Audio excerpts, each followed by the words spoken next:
Le DAF Fresh Morning, c'est 104.5 tonnes de bonne humeur. Tous les matins sur Urban FM. La meilleure radio de la capitale. La meilleure radio de la capitale.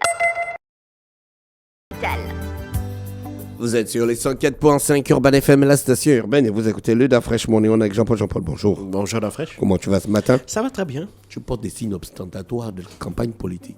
Non, je ne porte pas je porte un t-shirt. Bah oui, mais c'est le t-shirt de la campagne politique. La figure d'un... Tu te positionnes en tant qu'homme des médias? Non, je ne me Tu positionne ne dois pas rester en tant impartial. Je suis impartial. Non, Jean-Paul, tu ne peux pas être impartial. Non, Tu je viens à la suis- radio avec le t-shirt de Ligue Nguema. Je porte un t-shirt. Non, c'est le t-shirt de Ligue Nguema. Oui, on est en période de campagne, je porte un t-shirt. Donc tu fais la campagne. Si Je tu ne as un fais- interlocuteur qui ne fais est opposé à la vision et non, pas par à la vision de Ligue non, Nguema, pas tu par vas souci d'équité, l'influencer. je ne vais pas, je ne pourrai pas participer à son interview. Jean-Paul, Justement pour tu éviter. veux m'enfumer? Mais non, par professionnalisme et René, tu veux et m'enfumer? par éthique. Et tu veux m'enfumer? Non, et par éthique. Hein, je suis un professionnel. On va combien d'années en arrière, On Jean-Paul? passe 5 siècles en arrière. Nous sommes au mois 5 d'avril. siècles. Oui, nous sommes au mois d'avril. Et puis, on va revenir sur une tradition que l'on utilise, qui prévaut à travers le monde entier, qui est celle du canular du 1er avril. Hein. Donc, Le ce qu'on poisson appelle d'avril. le poisson d'avril. Bon, alors, c'est une pratique qui existe depuis longtemps, même si en réalité, on ne sait pas exactement avec certitude à quelle époque elle remonte, mais on sait déjà que c'est une tradition européenne qui remonte déjà, dont on trouve les premières traces à l'époque de l'Empire romain. Il faut savoir que les Romains fêtaient chaque changement de saison. Et donc, lorsque l'été, lorsqu'on entrait dans le printemps, quand on entrait dans le printemps, donc le printemps commençait à partir de fin mars, début avril, eh ben, on célébrait ça en faisant des cadeaux d'abord. On s'offrait des cadeaux, exactement comme à la Noël. D'accord?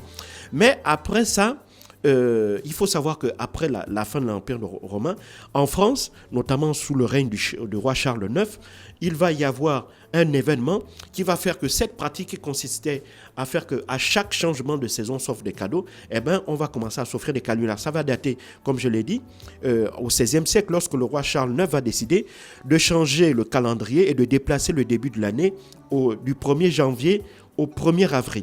Et donc, à partir de là, donc les gens vont se dire, puisque chaque 1er janvier aussi, on avait l'habitude de s'offrir les cadeaux. Donc en France, les gens vont commencer à faire que le 1er avril, on échange des cadeaux. Et puis, rapidement, peu à peu, les cadeaux que l'on va s'échanger vont se transformer en canulars, en blagues.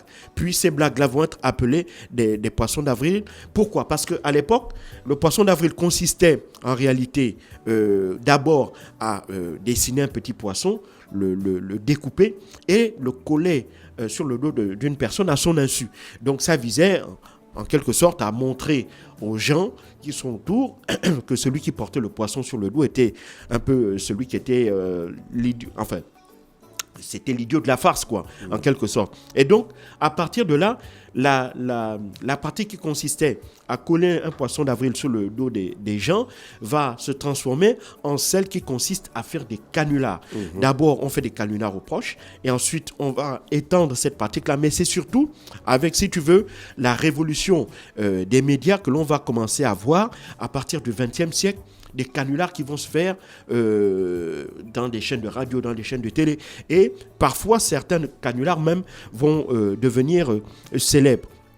Et donc, à partir de là, ces canulars vont devenir célèbres et cette pratique-là va se répandre à travers le monde entier. Et il reste même jusqu'à présent certains canulars qui sont restés particulièrement célèbres. C'est le cas par exemple en 1835, lorsqu'un journal anglais qui s'appelle le Moon Axe avait sorti le premier grand canular sur les médias, notamment à travers, ils avaient sorti un article qui disait qu'il y avait une vie extraterrestre, qu'on avait découvert une vie extraterrestre sur la Lune. Et ce canular-là va être repris par le New York Post qui va publier cette information-là qui va rapidement faire ce qu'on dirait aujourd'hui le buzz. Et très vite, malheureusement, ils vont se rendre compte qu'il n'y avait pas de vie extraterrestre sur la Lune. Mais ça va faire aussi, ça va susciter, ça va créer un autre événement, c'est-à-dire que ça va faire naître chez les Américains ce goût-là pour tout ce qui est astronomie et particulièrement cette fascination qu'ils vont avoir pour la Lune. Et puis c'est ce qui va pousser après, on le sait, au XXe siècle, le fait que les Américains vont vouloir absolument envoyer des gens sur la Lune. Il y a eu aussi, par exemple, en 1938, Orson Welles, qui est l'auteur du film, du roman La Guerre des Mondes, qui est un célèbre roman de science-fiction. Il avait publié qu'en 1898, l'Angleterre avait subi une invasion de Martiens. Et donc, cette histoire-là, en fait, en réalité, Orson Welles avait monté de toutes pièces pour une radio américaine. Cette radio-là va l'utiliser et dans la manière dont la radio l'avait, dans le narratif de la radio, ils avaient fait croire que des extraterrestres avaient déjà débarqué sur Terre et qu'ils allaient justement revenir sur Terre. Et donc ça va évidemment effrayer les gens et c'est le lendemain que la radio en question... Toi, tu crois aux extraterrestres, Jean-Paul? Non. Aux extraterrestres, ça dépend. Est-ce que je crois à une vie extraterrestre dans notre système solaire? Non, je n'y crois absolument pas. Mais je pense que... Tu n'y crois pas parce que les hommes n'ont pas encore découvert ou bien quand tu regardes, de ta propre intelligence, tu te dis non, c'est pas possible? Bon, pour le moment, en l'absence de preuves, je me dis que... Voilà, donc tu te fies aux êtres humains. Voilà. Maintenant, s'il y a des êtres humains qui sont au courant qu'il y a des extraterrestres et qui nous le cachent? Non, moi, par analyse, par analogie, je me dis que si autour de notre étoile, il y a une planète qui a pu réunir toutes les conditions pour accueillir et développer la vie, il y a forcément dans d'autres étoiles, d'autres planètes qui ont probablement cette même situation-là. C'est-à-dire autour d'elle, il y a une planète qui présente les mêmes caractéristiques que la Terre et donc probablement qui devrait aussi y abriter de la vie humaine. Et je rappelle qu'on a déjà découvert ce type de planètes-là, ce qu'on appelle des exoplanètes, des planètes qui sont dans d'autres systèmes solaires et qui présentent les mêmes caractéristiques que la Terre. Sauf que ces planètes-là sont situées à des années-lumière tellement éloignées que techniquement, ce n'est pas pour maintenant que l'on pourrait entrer en contact avec elles. Donc, de ce point de vue-là, c'est un peu ce à quoi je crois. Il faut aussi savoir qu'en 1959, un autre auteur américain qui s'appelait Alan Abel va monter une campagne médiatique selon laquelle il va faire croire aux gens que la nudité des animaux était fondée, sur un principe quasiment divin. Et pour cela, il va créer dans la foulée une association qu'il va appeler la SINA, la Society for Indecency to Naked Animals, c'est-à-dire la société pour la nudité animale, donc en quelque sorte créer un club de nudistes animaliers. Et cette blague-là va prendre puisque celui qu'on va désigner comme étant le président de cette association, qui est une personne totalement fictive qui s'appelait J. Clifford Frome, va lancer un slogan qui va s'avérer en plus être accrocheur. A nude horse is a nude horse. Un cheval nu est un malotru. Et donc 50 000 citoyens vont signer une pétition pour lutter contre, si tu veux, en quelque sorte, le fait que l'on considère que les animaux se baladaient nus. Et après, donc, après cette sortie-là, ils vont bien entendu se rendre compte que la SINA, c'était totalement du montage, c'était tout simplement un canular. Il faut savoir que les habitants, le canular le plus célèbre et le plus frappant, il va avoir lieu le 1er avril 1978. Il faut se rappeler que cette année-là, les habitants de Sydney en Australie vont observer une espèce au large des côtes de Sydney, ils vont voir une espèce de gros tas blanc qui flottait à l'horizon. Et donc, on va leur faire croire que c'était un iceberg géant. Et Dick Smith, qui était un entrepreneur spécialisé dans l'électronique, va justement aller dans les médias, le 1er avril 1978, faire croire aux Australiens, il va le dire dans les médias, qu'il était parvenu à accroché un iceberg géant depuis la région arctique et l'a remorqué jusqu'en Australie. Et donc, les gens vont vraiment croire ça parce que de loin, le truc était énorme et ça semblait ressembler à un iceberg.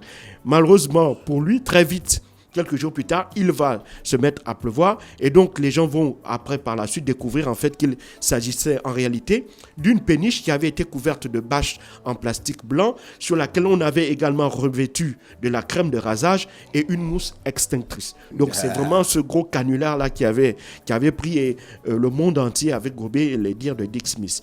Il faut aussi savoir que en 1980, cette fois-ci c'était la BBC World qui va faire un gros canular.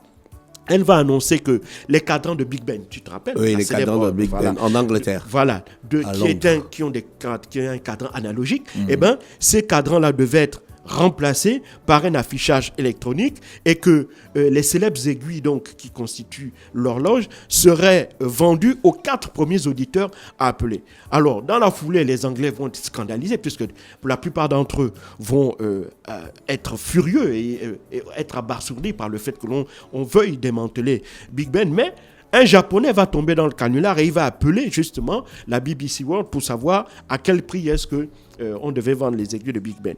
Donc tu vois, il y a aussi une autre blague que j'ai aimée. Il y a 2 autres et je vais terminer avec elle. C'est d'abord le composé chimique qu'on appelle le DHMO. Il y a un chimiste qui va expliquer sur une chaîne que le DHMO est un poison qui est incolore, inodore et qui tue tous les ans des milliers d'individus lorsqu'il est inhalé de manière accidentelle. Et donc, à partir de là, cette information va être diffusée en boucle dans la plupart des journaux. On va même ajouter que le DHMO est l'élément principal de pluie acide et que celui-ci se retrouve presque dans tous les ruisseaux, les lacs et les réservoirs. Et donc, ça veut donc dire que potentiellement, il y avait des gens qui risquaient d'être empoisonnés par cette CDHMO. Malheureusement, la controverse qui va s'enfler va prendre fin aussitôt. Pourquoi? Parce qu'on va découvrir que le DHMO, c'était aussi la dénomination chimique de l'eau, tout simplement. Donc le DHMO, c'est de l'eau, exactement comme H2O. Et puis en 98, il y avait le hamburger qui change. Burger King va faire croire à ses consommateurs qu'ils avaient décidé de créer un nouveau hamburger, si on peut dire ainsi, qu'ils vont appeler le Whopper pour les gauchers, donc le hamburger pour les gauchers. Au dire de l'entreprise, il s'agissait en fait de prendre les ingrédients, les mêmes ingrédients qu'un hamburger normal, et on les avait fait rôter. On leur avait fait une rotation de 180 degrés afin de changer le côté du poids du hamburger pour qu'il bascule vers la gauche et permette aux gauchers d'avoir un meilleur confort pour manger le hamburger que les droitiers. Alors qu'on va se rendre compte que c'est totalement ridicule comme idée. On ne peut pas faire changer, si tu veux, on ne peut pas jouer sur le poids des aliments pour, comme par hasard, faire pencher le poids du hamburger vers un autre côté. Donc ça, évidemment, c'est une blague aussi qui avait pris, mais très vite, les gens vont se rendre compte que en réalité, c'était un canular de Burger King. Merci Jean-Paul. Je rappelle aujourd'hui que nous sommes aussi le 10 avril 2025. C'est le 10 avril que le Titanic a commencé son voyage inaugural. Exactement, c'est le 10 avril. Il va couler 2 jours plus tard. Ouais. Merci, chers auditeurs, bien connectés sur les 104.5 Urban FM. C'était le Brin d'Histoire avec Jean-Paul ce matin dans le Fresh Morning, le réveil matinal au bleu de la capitale, sur la radio. La bleu de la capitale, on va en musique et on se retrouve juste derrière. Le Da Fresh Morning, c'est 104.5 tonnes de bonne humeur. Tous les matins sur Urban FM. La meilleure radio de la capitale. La meilleure radio de la capitale.